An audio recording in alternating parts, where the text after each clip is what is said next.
Prior दर्शक बंधु यही नववर्ष को आपण मानक हार्दिक शुभेच्छा और शुभकामना। आपणकर चलापथ कुसुमित हेउ प्रभु जगन्नाथ पाखरे आपण एतिकी मोर प्रार्थना। तेबे दर्शक बंधु मेष राशि व्यक्ति विशेष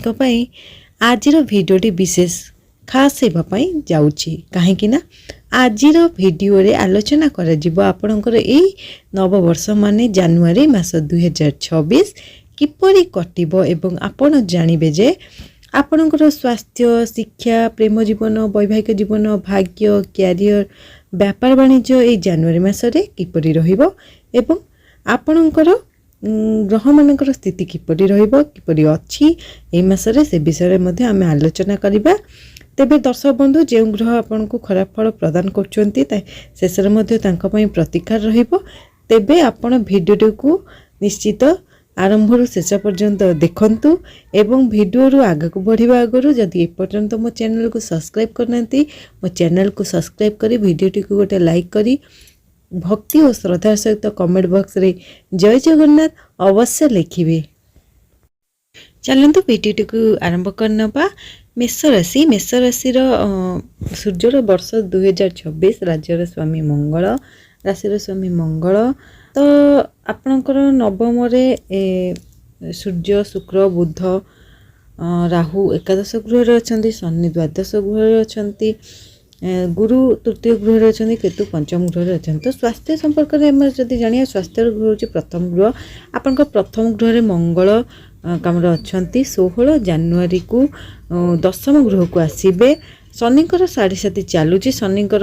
द्वादश द्वितीय गृह को शनि देखुंत तो गुरु द्वितीय शनि द्वितीय को देखुंत। दांत समस्या गला समस्या इन्फेक्शन एलर्जी थंडा काश समय समय मते आपणकर कौन जमती थंडा काश छोट छोट जिनस खा जंक फूड उपरे टिके ध्यान देबे आउ टिके समय समय एमती हम आपण कुआडे बुलाबुली करे जाइथे आपण पेट जनित समस्या भी देखा दे पारे तो आपणकर एसब प्रति टिके ध्यान देबे ना ओवरऑल ठीक अच्छी एतटा किसी विशेष समस्या नहीं। तो शिक्षा विषय में जो जानिबा शिक्षार घर हूँ पंचम ग्रह स्वामी हेले सूर्य तो आपणकर जो अछंती नवम रे केतु अछंती पंचम रे तेणु आपणकर एडमिशन को लेकी कॉन्फिडेंस रहिबो किंतु जेहेतु पंचम रे स्वामी सूर्य भाग्य स्थान रे तेणु एग्जाम रे पढ़ा को लेकी आपन को सपोर्ट रहिबो। तापरे आपणकर सूर्य जब केंद्र को पढ़े बहुत भल देखा देउची शिक्षा को लेकिन आपण जदि एडमिशन हो कोचिंग हो अधिक शिक्षा पाई बाहर को जीवा को चाहूचंती कि आपण अधिक शिक्षा माने शिक्षा पढ़ा को चाहूचंती कि किछि जदि पढ़ुदेले चेंज करिया को चाहूचंती ताले आपणक पई बहुत भल अछि बेटर रहबो। तेणु आपण करंतु देखिबे जन आपणकर ए नुवा वर्ष बहुत भल चलिबो। तो लव रिलेशन विषय में कहले लव रिलेशन घर हूँ से पंचम गृह सूर्य पंचम गृह अच्छा केतु तेणु आपणकर माने आपणकर बहुत भल रही। तो सामान्य आपणकर कथबार्ता टिके नेचर टिके अलगा रहिबे आउ आपण कथबार्ता टिके कौन मु सबुथ कही कथबार्ता आपन जदि निजे शालीनता रखिबे निजे निजको कंट्रोल करिवे आपणकर सबु समस्या समाधान हो जिवो। तो आपणकर जल्दी रागी जीवा जल्दी धैर्य हराइबा जल्दी माने सबु जिनस जल्दी जल्दी रे करदेवा सबू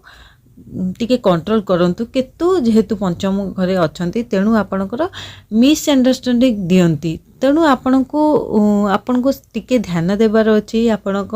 मिस अंडरस्टैंडिंग उपरे आपण जदि सी जणे कहूची आपण जणे साइलेंट रहि जांतु सेटा बेटर होबो आपणक पे नहले आपणकर टिके कल झगड़ा हेई पारे मन मतांतर सामान्य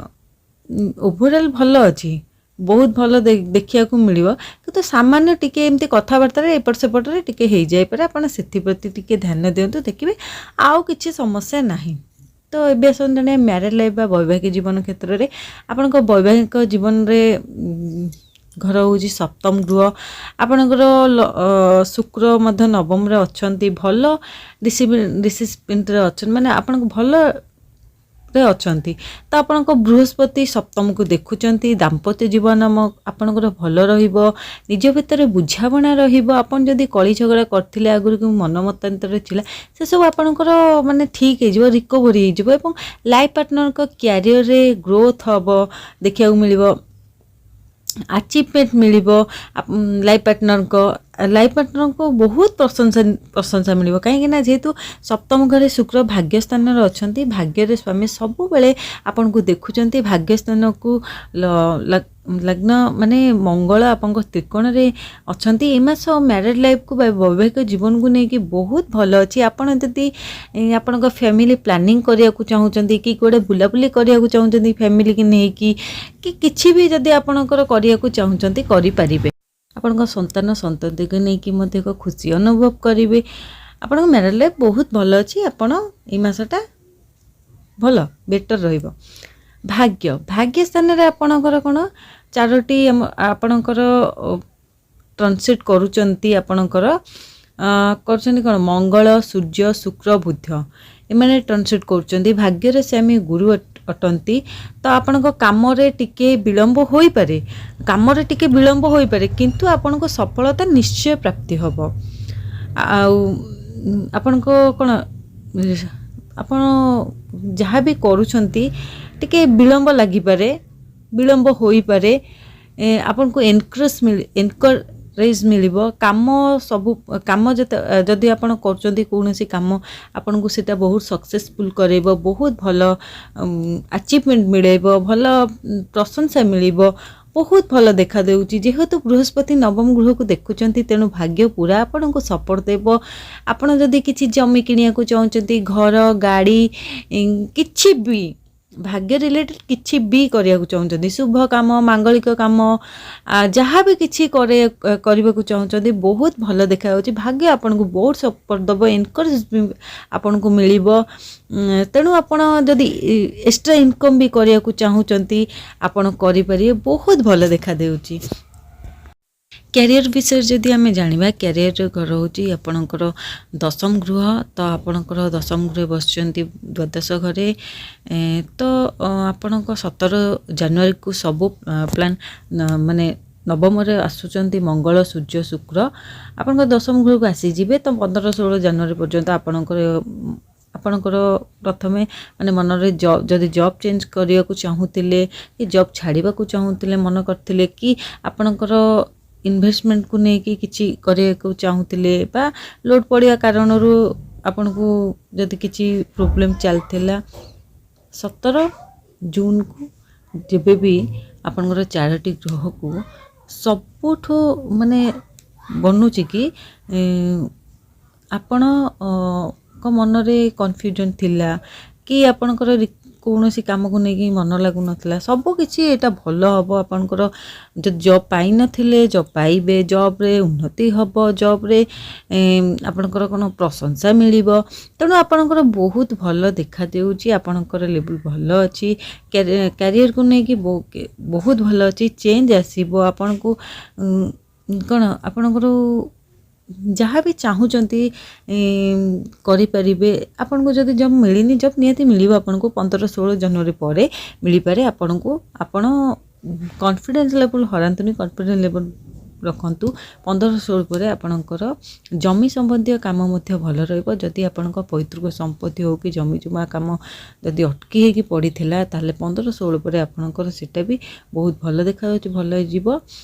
तेणु आपंकर वर्ष पूरा भल अच्छी आपन जहाँ करें बहुत भल देखा बेपार वाणिज्य कथा जदि आम कह बेपार वाणिज्य को लेकिन मास पूरा 70% आपंकर भल अच्छी बुध केन्द्र रे अच्छी गवर्नमेंट माने सॉरी ग्रोथ करिबो आपनकर नुआ नुआ काम आसीबो आपन जदि बेपार वाणिज्य को लेकिन ऊपर लेवल को करबा को चाहूचंती ताले करि परिबे बहुत भल देखा जाउछ बेपार वाणिज्य आपन बहुत भल चली उपाय ଆପଣଙ୍କର ଉପାୟ ବା ପ୍ରତିକାର ହେଲା ଆପଣଙ୍କର ଗୁରୁଙ୍କର ବୀଜ ମନ୍ତ୍ର 108 ଥର ପାଠ କରନ୍ତୁ, ହନୁମାନ ଚାଳିଶା ପାଠ କରନ୍ତୁ, ମଙ୍ଗଳଙ୍କର ବୀଜ ମନ୍ତ୍ର ପାଠ କରନ୍ତୁ, ଗାୟତ୍ରୀ ମନ୍ତ୍ର ପାଠ କରନ୍ତୁ, ଆଉ ପଶୁପକ୍ଷୀଙ୍କୁ ଖାଇବାକୁ ଦିଅନ୍ତୁ, ସୂର୍ଯ୍ୟଙ୍କୁ ତ ଜଳ ନିଶ୍ଚିତ ଅର୍ପଣ କରନ୍ତୁ। ଦେଖିବେ ଯଦି ଅଶୁଭତା ଥିବ ତାହେଲେ ଶୁଭତା ନିଶ୍ଚିତ ଆପଣଙ୍କର ପ୍ରାପ୍ତି ହେବ।